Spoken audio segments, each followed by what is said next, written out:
Masigi tungan phone kiba pausi singamadi social media dagi lokot pa pau khara update tawjari ahmada muroi ba pau ZUFJ amasung naga volunteer singi marakta khut thokna kare kuki area da chana thakna popolam sing piram bagi faraga futha kare kuki militant singna bomb sijinaduna thong thadalamle gari amasu mai thadoklamle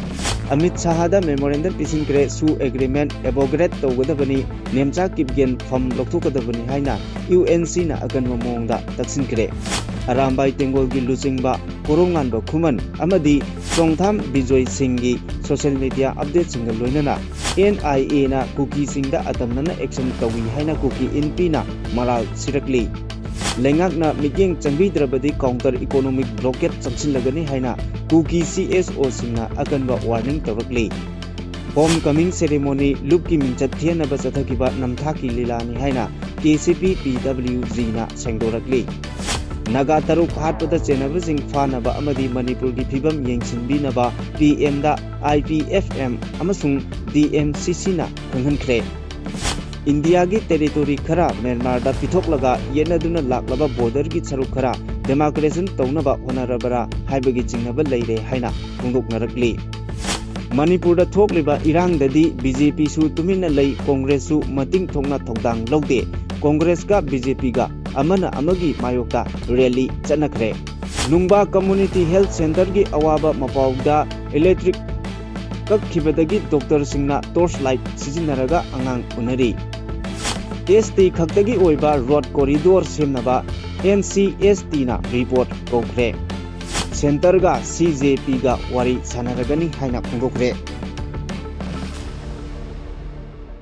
Adomna hojik yengberiba channel asi kanglei pauthang YouTube channel ni channel asida iramdam amadi mapalamgi maru oiba pausingi update taba amadi yengba phangbigani channel asina pau upload tawrakpa matamda adom-adomgi device da notification uba phangbinaba amadi channel asibu pungning thogatbiba oina sungsoi soidana subscribe tawbiduna bell icon nambiu haijabaga loinana Hojik mapung oiba pausing amuk santongna pijari ngarang ayuk none district ki manung chanba BT ang village da khulngak liba naga volunteer sing amadi ZUF ki marakta akan mamong da khut thokna khre amaromda naga volunteer singna kuki singda chana thaknaba polam sing supply tawramba maudagi mioi ani faraga futhagre hairi naga volunteer sing amasung ZUF ki marakta khut thokna kiba thodok aduna maram oraga mafam aduda leiriba khunja sing kinabadagi lanjena khre adubu thodok aduda nakal ani makki oina misi mina amasung apan yaukibara haiba adugi paudi presna phangba ngamdri amaromda kuki amasung naga ani ki marakta hojik leiriba ungkhatnaba asigi marakta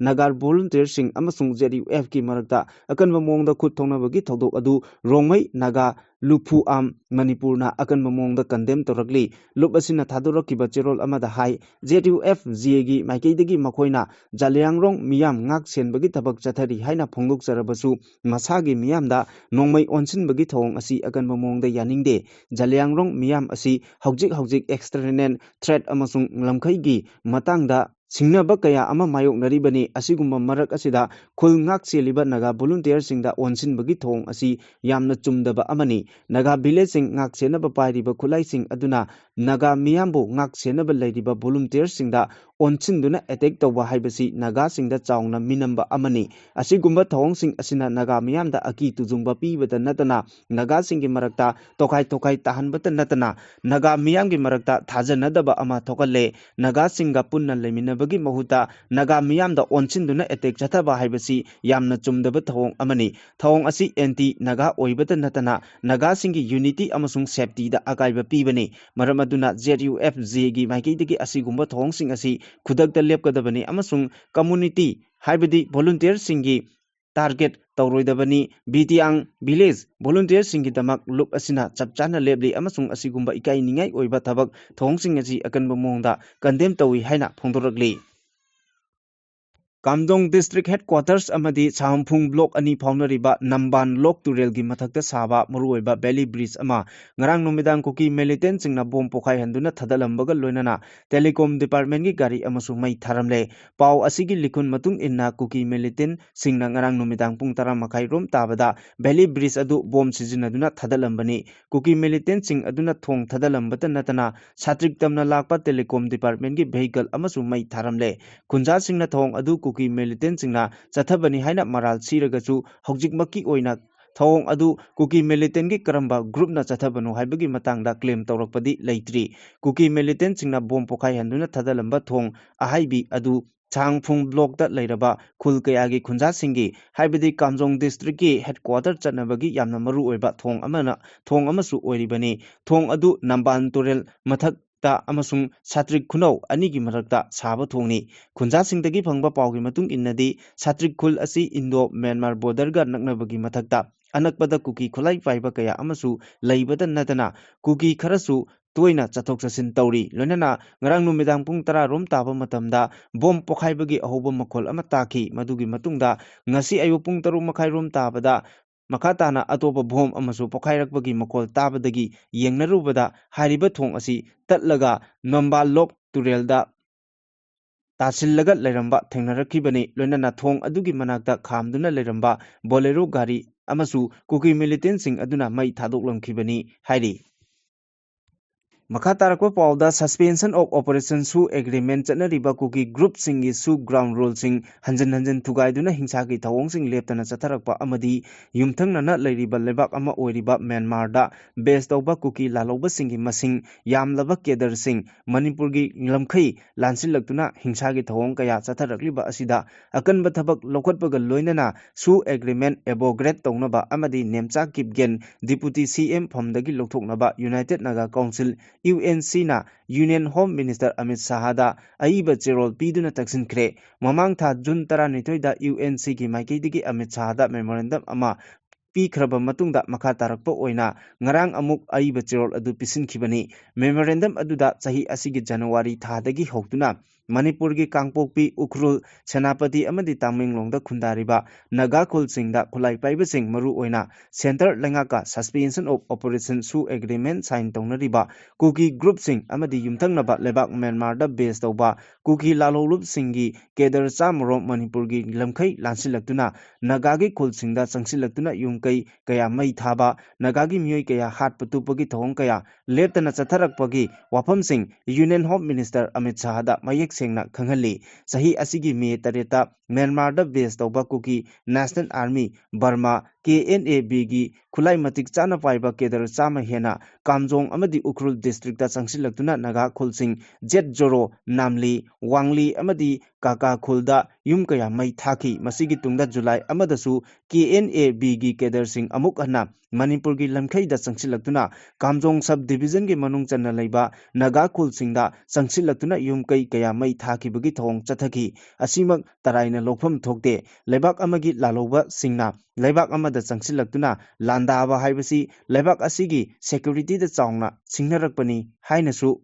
पल्ली memorandum अदुना मखा तारदुना नकल अमरोमदा centre लंगाका suspension of operation सु चनरिबा Kuki group KNAP गी केदर सिंह सही असिगी मे 13 दा लैलोन वाइफै हारिबा cookie खुल मनाक्तगी नुपी अंगांग यावना Naga Mitcham 19 नुंगथिल पोबोबदा फाजिनखी नुमित निनी की मतुंगदा नुपी अमदे अंगांग सिंह थादोरकलबा तुंगदा नगा नुपा तरुक मखा ताना फाजिनदुना थमखी मियोय तरुक असि मफम खंगदना लैरकलबा मतुंगदा जून गी तांग 10 दा मकक मकक ककलगा हक्चांग सिंह फंगबा ngamkhibani haiba wafamsu phongdokhi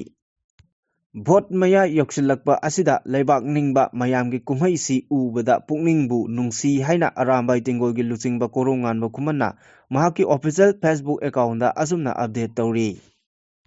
social media की मखा तारकपा अपडेट ता चोंगथाम बिजोय सिंगना महाकी ऑफिशियल फेसबुक अकाउंट दा असुमना हाइरी मोदी दोसा पांगदे हाई कोर्ट की शेड्यूल ट्राइब डिमांड की ऑब्जर्वेशन अमना मणिपुर मई चाखी हौजिंगना सुप्रीम कोर्ट की जज अमना छात्र नहारोल सिंह मयाम अमबु खरमबीर गुम्बनी हारुबदगी खरमबीर मयाम हौरक्तुना मोदी BJP अमदी RSS लोइना चागदोरिबरा कैनोम तौरी हाइना अपडेट तौरी हिंसा की थौदोक सिंगदा चेनाबा कांगलुप की इरांग मरी लैनना नेशनल इन्वेस्टिगेशन एजेंसी NIA ना कुकी जो कम्युनिटी की मियोय सिंग खक्तदा अतमनना फाई हाइना मराल सीरदुना कुकी सिंगी एपेक्स बॉडी अमा ओइरिबा कुकी इनपी मणिपुरना मणिपुर थोकलेबा हिंसा की थौदोक सिंगदा चेनाबा कांगलुप की इरांग असिगा मरी लैनबा थौदोक सिंग मिचंग मिखाई नाइदना प्रूफ तौगदबनी हाइना दाबी तौरकली किमना थादोरकपा चेरोल असिगी मतुंग इन्ना कांगपोकपी डिस्ट्रिक्ट की लैलोन वाइफै अमदे कांगपोकपी एरियादा लैरिबा लैमखोंगदा थोकिबा थौदोक सिंगा मरी लैनना कुकी जोगी मियोय सिंग फाखिबा असिदा नुंगनांगबा फोंदोकलदुना NIA na chathakhiba mipa miphunсing adu public amasung political gi pressure singda chathakibani evidence based investigation sing natte hairi cherol asina makata na hai naga khunja taruk hatkibagi thodok asidana khutlei thuna investigation chathaduna action lori aduga kuki jo tara manga hatkibagi matangdadi karisu tawdana leiri haina maral siri thodok khudingmaki chap manaba mongda investigation tawgadabani investigation khudingmak kangluk phurup nairoidabani hairi hingsagi thodok singda chenaba kangluk ki irang sing investigation sing manung mapan naidana chathagadabani ethnic violence asigi victim oiraba singda arbitrary arrest tawraba amadi investigation singda judicial oversight tawba lepkadabani hairi Kuki jo miyamna khundaba mafamsingda tangai fadana changba polamsing pung kunmari gi manungda ayat apan yaudana puthok pusin yahannaba lengakna miyeng changdrabadi ngasi ahing nongyaidagi numit humni chumna counter economic blockade changsilagani haina kuki CSO working committee ukrul gi cherol amana phongdorokli cherol asina makata na hai ukrul da khundariba kuki jo miyam gi tangai fadana changba polam kaya ama phajillaga thamba amadi mai thaduna manghanbagi thong hanjin chatharakliba asi hakchin lawi mamang tha jun kun manga gi committee asina ukrul district ki DC ka wari sanabada ukrul da leiriba kuki jo miyam gi tangai fadaba polam sing ningthina phangangani haina thajaba pirakpa laikhrabani hairi amaromdana national highway 2 gi senapati amasung kangla tombi da maitei amadi naga singna chatharakliba inter district economic blockade asi tha ama fare masida center amadi state legangna economic blockade asi handokna ba honabagi mami amata tadri hojik oriba phibam asida kuki jo miyamna angamba thakda khongpham handana lakpani khongpham handokle haina aikhoisu asonba oina ubadi langani maramaduna district administration Imphal East Kangpokpi amadi ukrulna pung kunmari gi manungda kuki jo singna khundaba mafam singda tangai fadana changba potlam sing phanghanaba honabada angamba mateng pangadabani loinana potlam kaya phajinduna thambagi thong makatana taholoidabani madhu natrabadi ngasi ahing nongaidagi numit humni chumna counter economic blockade ki khongjang hauragani haina cherol asina akanba wafam phongdokli Homecoming ceremony Luki Mingchat Thianaba Chathakiba Namthaki Lilani Haina KCP PWG MC Unification ki PRO Singkhai Nganmana Thadorokpa Cherol Amana Heri Cherol Asigi Matung Inna July 18 da Assam Rifles amadi Defense Wing na mapung oiba tawdang lauraga Manipur Lengakna Sakhi ohenduna Imphal gi Mantri Pukri Garrison da leiba Colonial Public Tripartite Training School da pangthokiba KCP PWG gi Homecoming ceremony adu Ningtam Lalolup Kangleipak Communist Party War Group MC Unification ki mingchat thinaba Central Security Force na chatharakpa namthaki loilam chandokpagi lilani haukiba chahi cha kayadagi Kangleipak ki mangkhraba ningtambabu amuk hanjillaknaba Kanglei khunai gi damak tumba chaba mafam khangdana lup asigi chairman lamyanba khuman amadi vice chairman poirei maitei anigi lijing makhada chathariba ningtam lalo lup asiga amadi lup ki kedar amataga homecoming ceremony pangthokpa leitri Haujik Lup asi Central Committee ki member sing amadi Lup ki kedar sing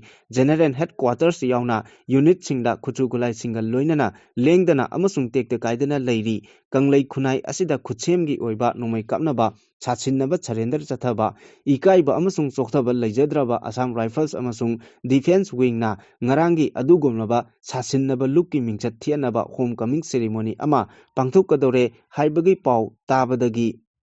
Sahi asigi July tara marida lupna mangjungnana chirol ama thoktuna kanglei khunaida mayek sengna khanghanba laikhre Assam Rifles amadi Defense Wing na chatharakpa sasinnaba surrender amasung homecoming ceremony ni pangtokpada kanglei miyamna thoina ngakningai oide matam asi Manipurda Defense ki PRO oiramba Colonel AK Mathura koba miyoi amagi matamdasu asigumba khutchemgi oiba sasinnaba oida padaba namthak kaya chathabada nomagi chara tanjariba riksho thoba amadi nisha chaba miyoi kaya ama mamai mamit khumjil hallaga namduna surrender toba sahan chalambagi kanglei wathok oikhibagi thodok laikhrabani ngarang Mantri Pukri Garage da pangthokiba homecoming ceremony aduda tamnganba na luchingba miyoi nifuni thoina set chariba phirol adu Assam Rifles amatung Defense Wing na thauram adugi damakta thonbiba dress ngaktani aduga Manipur gi Chief Minister Home Minister na singba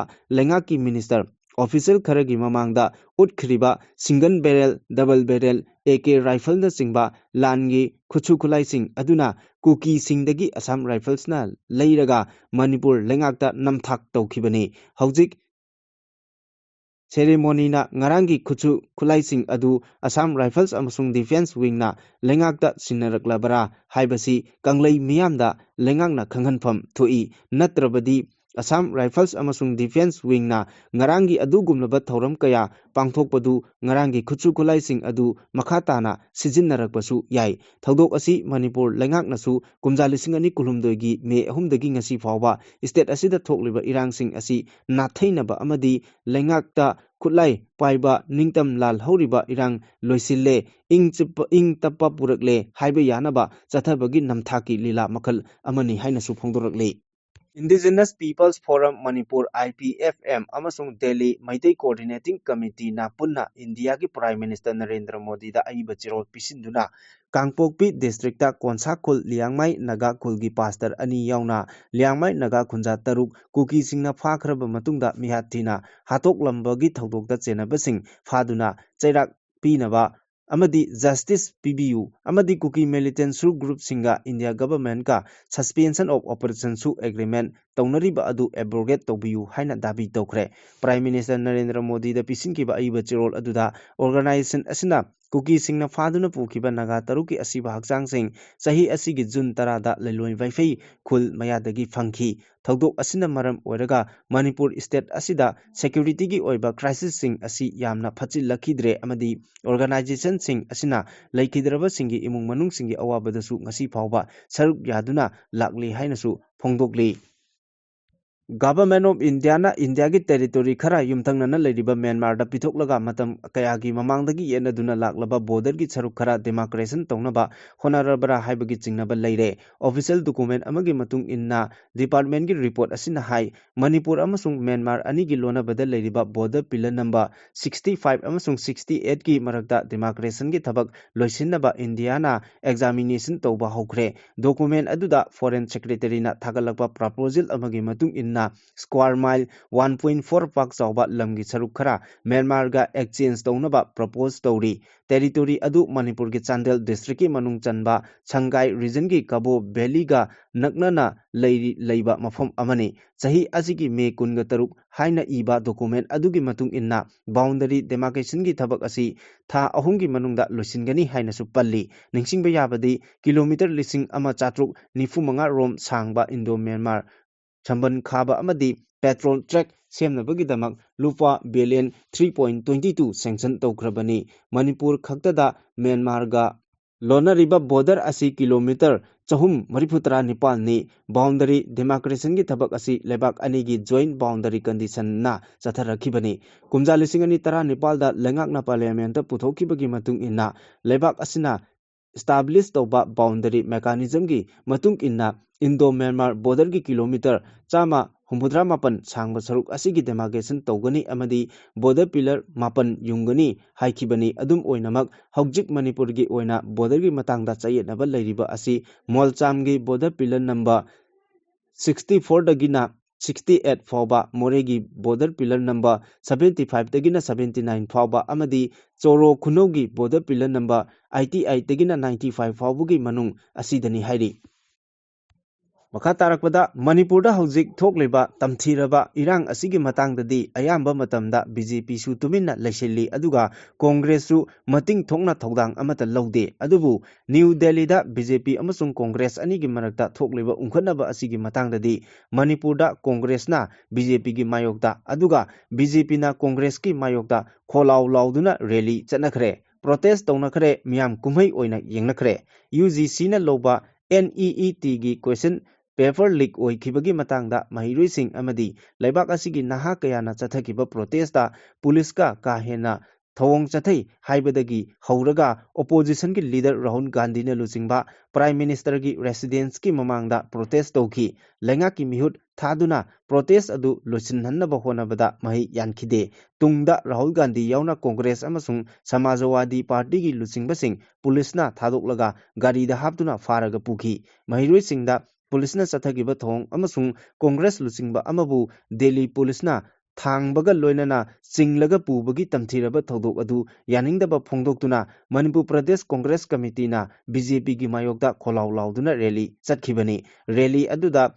MPCCꯒꯤ president Okram Ibobi MLA K Ranjit TS Lokeshwar yauna yamlaba Congress workersing saruk yaki BT Road laiba MPCCgi office tagi lakiba rally aduna Raj Bhavan yauraki amasung mafam aduda mayam laihoraga o ibobina luchingba mihut kangbu amana Governor Ajay Kumar Bhala unaduna memorandum ama pisinki memorandum aduda palliba kharadi Union Education Minister Dhamendra Pradhan खुदकता फम थादोकदबनी कांगलोन चुमना exam पांथोखीदबगी मतंगदा मपुंग फाना parliament दा खनगदबनी अमसुंग महेरुई सिंगी तुंगी पुंसी कन्नब होनगदबनी दिल्ली की थौदोकदा मराल लेजदब मिये सिंगी मतकता पानखिबा FIR पुनमक हंदोकदबनी अमसुंग मणिपुर कनगदबनी हाइबा असिनी अमरोमदना राहुल गांधी न लुचिंगबा ओपोजिशन की कांगबुना प्राइम मिनिस्टर की रेसिडेंस की ममांगदा चथगिबा प्रोटेस्ट अदुगी मायोगदा BJP मणिपुर स्टेट यूनिट न सिंधुना इम्फाल की मरु मफमसिंगदा कांग्रेस मुथतलसी हाइबा खोलाव लाउदुना रैली चटख्रे रैली अदुगी तुंगदा चीफ मिनिस्टर युमनाम खेमचान याउना मिनिस्टर सिंह MLA सिंह अमसुंग पार्टी की थौमी कयाना थंबाल छंगलेल की ममांगदा अचौबो वाकत मिफम चथखी वाकत मिफम अदुदा चीफ मिनिस्टर युमनाम खेमचाना कांग्रेस की लुचिंगबसु ओइरिबा ओपोजिशन लीडर राहुल गांधी ना महिरुई सिंहबु खुलाई ओइना सिजिनरकबा अमसुंग पार्लियामेंट की मॉनसून सीजन नुमित हुमनी चुपना अपनबा थोहन खीबगीदमक नुंगाइतबा फोंदोकी NETT की क्वेश्चन लीक ओइबगी वाफम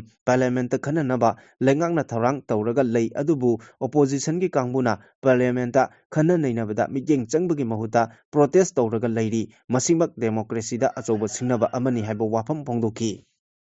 नोने डिस्ट्रिक्ट के मनुंग चन्ना लैबा नुंगबागी CIC दा मई फावबा फंगदबदगी टॉर्च लाइट थालगा अंगांग उनबा याहौरे हक्सेलगी खुदोंचाबा अमता मफम अदुगी मियामना निंगथीना फंगहौद्री People's United Youth Alliance amadi Foothill Naga Coordinating Committee na handak chahigi oina singi amadi manung hanjinba mafam singda laiba ana layengsang yengsinbagi saruk ama oina apunba team asina nungbada laiba CIC gi pibam yengsinkhibani maduda yamna angakba mong amada health center asigi electric grid line fawba lairamdana solar खक्तना चलाइबा मई सिजिनदुना लैरंबा थेंगनरखी मसीगी चुमतकता लेंगा की रेगुलर डॉक्टर अमदी कंट्रैक्ट की डॉक्टर अनिना चलाइदुना लैरंबा थेंगनरखी हॉस्पिटल असिगी अवात अपासिंगी मतंगदा हॉस्पिटल असिना फोंदोरकपगी मतुंग इन्ना CIC असिगी इलेक्ट्रिक बिल लुपा लाख 8 हेना ताबदगी चही मरी मंगा मुकी ममांगदगी इलेक्ट्रिक लाइन कक्थटख्रे मसीगी मतुंग सिल्को हाइबा कंपनी अमगी मखादा सोलर एनर्जी की लाइट खक्तमक सिजिनदुना लाखिबनी नोंगजु थागी मतमदा नुंगसागी मंगल निंगथीना उदबदगी बैटरी चार्ज याउदबदगी सेंटर असिदा मई मुटपगी थौदोक कयारक हन्ना थोकली मतम खरा ममांगदा अंगांग उनबा थौरांग तौरिङैदा मई मुटखिबदगी टॉर्च लाइट सिजिनदुना अंगांग उनखिबगी थौदोक फावबा थोखिबा लैख्रे सेंटर असिदा ऑक्सीजन प्लांट अमा सारमलबसु मई फंगदबना मथौ तौखिदबा मतम सांगलकले लोइनना एक्स-रे नचिंगबा मेसिन सिंगसु सिजिनबा याद्रे हाइरि हिरमसिगी मतंगदा NNCC की कन्वेनर NG Akhiuna हाई हॉस्पिटल असी अवात अपातना पिक थले तंपाकदा ओइरमलिबा फिबम अमदि चिंगदा ओइरिबा फिबम अनि असी चांगदमनबदा अदुगी मतिक खेनरे चाउखटखरबा चाउखरबा CIC असिदा डॉक्टर अहुम खक लैरंबा अमदि नर्स निपाल लैबगी मनुंगदा तरुकना महुत सिंदुना पुहलंबा थेंगनबा असी यामना अंगकपा फावी चिंगी अना लायंगसंग सिंगदा महुत सिंदुना थबक तौबगी चनबी असी पाक्तकना चथरे मसिदा लेंगांगना एक्शन अमता लखत्रिबसी तसेंगना थोंग अदु अयाबा पीरबरा हाइबा असी यामना अचौबा वहंग अमा ओइरी मणिपुर की सिंगदा खुंदारिबा शेड्यूल ट्राइब हाइबदी ST मियाम खक्तगी ओइबा रोड कॉरिडोर अमा सेमनबगी हौजिक फावबा थबक पाइखतना लैबगी मतंगदा National Commission for Schedule Tribe ना मणिपुर लेंगा की चीफ सेक्रेटरी अमदी डोनर मिनिस्ट्री की सेक्रेटरी सिंगदगी रिपोर्ट कौखरे हिरमसिगी मतंगदा कमीशन असिगी deputy secretary KD Verma Manipur लेंगा की चीफ सेक्रेटरी अमदी डोनर मिनिस्ट्री की सेक्रेटरी दा थादोरकपा चिरोल अमना हाई मणिपुर की सिंगी तोंगान तोंगानबा मफम सिंगदा ꯈꯨꯟꯗꯥꯔꯤꯕ ꯁꯦꯗꯨꯜ ꯇ꯭ꯔꯥꯏꯕ ꯃꯤꯌꯥꯝꯒꯤꯗꯃꯛ ꯔꯣꯗ ꯀꯣꯔꯤꯗꯣꯔ ꯑꯃ ꯁꯦꯝꯅꯕꯒꯤ ꯃꯇꯥꯡꯗ ꯄꯨꯈꯠꯂꯛꯈꯤꯕ ꯋꯥꯐꯝ ꯅꯥꯊꯩꯔꯒ ꯊꯝꯂꯦ ꯍꯥꯏꯕꯒꯤ ꯃꯇꯥꯡꯗ ꯆꯍꯤ ꯑꯁꯤꯒꯤ ꯃꯥꯔꯆ 16ꯗ ꯄꯥꯎꯃꯤꯅꯦꯜ ꯍꯥꯎꯀꯤꯞ ꯀꯧꯕ ꯃꯤꯑꯣꯏ ꯑꯃꯅ ꯋꯥꯀꯠꯂꯛꯈꯤ ꯃꯔꯝ ꯑꯗꯨꯅ ꯍꯤꯔꯝ ꯑꯁꯤꯒꯤ ꯃꯇꯥꯡꯗ ꯃꯊꯧ ꯇꯥꯕ ꯊꯕꯛ ꯊꯧꯔꯝꯁꯤꯡ ꯂꯧꯈꯠꯅꯕꯒꯤ ꯃꯇꯥꯡꯗ ꯃꯔꯤꯛ ꯆꯨꯝꯕ ꯔꯤꯄꯣꯔꯠ ꯑꯃ ꯅꯨꯃꯤꯠ 95ꯅꯤꯒꯤ ꯃꯅꯨꯡꯗ ꯄꯤꯈꯠꯂꯛꯀꯗꯕꯅꯤ ꯍꯥꯏꯅ ꯈꯪꯍꯜꯂꯛꯈ꯭ꯔꯦ ꯃꯈꯥ ꯇꯥꯔꯛꯄ ꯑꯔꯣꯏꯕ ꯄꯥꯎꯗ ꯁꯦꯟꯇ꯭ꯔꯦꯜ ꯒꯚꯔꯟꯃꯦꯟꯠꯅ ꯉꯔꯥꯡ ꯀꯀ꯭ꯔꯣꯆ ꯖꯅता ꯄꯥꯔꯇꯤꯒꯤ ꯃꯤꯍꯨꯠꯁꯤꯡꯒ ꯋꯥꯔꯤ ꯁꯥꯟꯅꯒꯅꯤ ꯍꯥꯏꯈ꯭ꯔꯦ ꯋꯥꯔꯤ ꯁꯥꯟꯅꯕꯗ ꯌꯨꯅꯤꯌꯟ ꯃꯤꯅꯤꯁꯇꯔ ꯗꯥꯛꯇꯔ ꯖꯤꯇꯦꯟꯗ꯭ꯔ ꯁꯤꯡꯍꯅ ꯂꯨꯆꯤꯡꯕ ꯑꯋꯥꯡꯕ ꯊꯥꯛꯀꯤ ꯃꯤꯍꯨꯠ ꯀꯥꯡꯕꯨ ꯑꯃꯅ ꯂꯩꯉꯥꯛꯀꯤ ꯃꯍꯨꯠ ꯁꯤꯟꯗꯨꯅ ꯁꯔꯨꯛ ꯌꯥꯒꯅꯤ ꯈꯟꯅꯒꯗꯧꯔꯤꯕ ꯃꯔꯨꯑꯣꯏꯕ ꯋꯥꯐꯝꯗꯤ ꯃꯍꯩꯔꯣꯏꯁꯤꯡꯒꯤ ꯈꯣꯡꯖꯪ ꯑꯁꯤꯒꯤ ꯃꯇꯥꯡꯗ ꯄꯥꯔꯂꯤꯌꯥꯃꯦꯟꯠꯀꯤ ꯂꯩꯃꯥꯏꯗ ꯑꯣꯐꯤꯁꯤꯌꯦꯜ ꯗꯤꯕꯦꯠ ꯇꯧꯒꯗꯕꯅꯤ ꯍꯥꯏꯕ ꯁꯣꯅꯝ ꯋꯥꯡꯆꯨꯞꯀꯤ ꯗꯤꯃꯥꯟ ꯑꯗꯨꯒꯤ ꯃꯇꯥꯡꯗꯅꯤ ꯑꯃꯔꯣꯝꯗ ꯑꯣꯄꯣꯖꯤꯁꯟꯒꯤ ꯑꯦꯝꯄꯤꯁꯤꯡꯅ ꯑꯃꯨꯕ ꯐꯤꯔꯥꯜ ꯁꯦꯠꯇꯨꯅ ꯄꯥꯔꯂꯤꯌꯥꯃꯦꯟꯠꯀꯤ ꯃꯤꯐꯝ ꯌꯥꯎꯕ ꯂꯥꯛꯈꯤꯕ ꯂꯣꯏꯅꯅ ꯃꯍꯩꯔꯣꯏꯁꯤꯡꯗ ꯂꯩꯉꯥꯛꯅ ꯆꯠꯊꯈꯤꯕ ꯊꯧꯑꯣꯡ ꯑꯗꯨꯒꯤ ꯃꯇꯥꯡꯗ ꯄ꯭ꯔꯣꯇꯦꯁ ꯇꯧꯅꯕ ꯊꯧꯔꯥꯡ ꯇꯧꯔꯤ ꯀꯣꯡꯒ꯭ꯔꯦꯁꯀꯤ MP ꯄꯥꯋꯔ ꯈꯦꯔꯥꯅ ꯍꯥꯏ ꯂꯩꯉꯥꯛꯀꯤ ꯀꯣꯅꯨꯡ ꯗꯦꯜꯂꯤꯗ ꯆꯠꯊꯈꯤꯕ ꯆꯪꯁꯤꯜꯂꯤꯕ ꯃꯍꯩꯔꯣꯏꯁꯤꯡꯗ ꯀꯥ ꯍꯦꯟꯕ ꯊꯧꯑꯣꯡ ꯆꯠꯊꯈꯤꯕꯕꯨ ꯌꯥꯅꯤꯡꯗꯕ ꯐꯣꯡꯗꯣꯛꯄ ꯑꯣꯏꯅ ꯑꯣꯄꯣꯖꯤꯁꯟꯒꯤ MP ꯄꯨꯝꯅꯃꯛ ꯑꯃꯨꯕ ꯐꯤꯖꯣꯜ ꯁꯦꯠꯇꯨꯅ ꯃꯤꯐꯝ ꯁꯔꯨꯛ ꯌꯥꯕ ꯂꯥꯛꯈꯤꯕꯅꯤ NEETꯒꯤ ꯀꯣꯏꯁꯟ ꯂꯤꯛ ꯑꯣꯏꯕ ꯌꯥꯎꯅ ꯑꯔꯥꯟꯕ ꯊꯧꯑꯣꯡꯁꯤꯡ ꯆꯠꯊꯈꯤꯕꯒꯤꯗꯃꯛ ꯌꯨꯅꯤꯌꯟ ꯑꯦꯖꯨꯀꯦꯁꯟ ꯃꯤꯅꯤꯁꯇꯔ ꯙꯔꯃꯦꯟꯗ꯭ꯔ ꯄ꯭ꯔꯙꯥꯟ ꯐꯝ ꯊꯥꯗꯣꯛꯀꯗꯕꯅꯤ ꯍꯥꯏꯅ ꯑꯣꯄꯣꯖꯤꯁꯟꯒꯤ ꯃꯥꯏꯀꯩꯗꯒꯤ ꯑꯀꯟꯕ ꯃꯑꯣꯡꯗ ꯇꯛꯁꯤꯜꯂꯛꯈꯤꯕꯅꯤ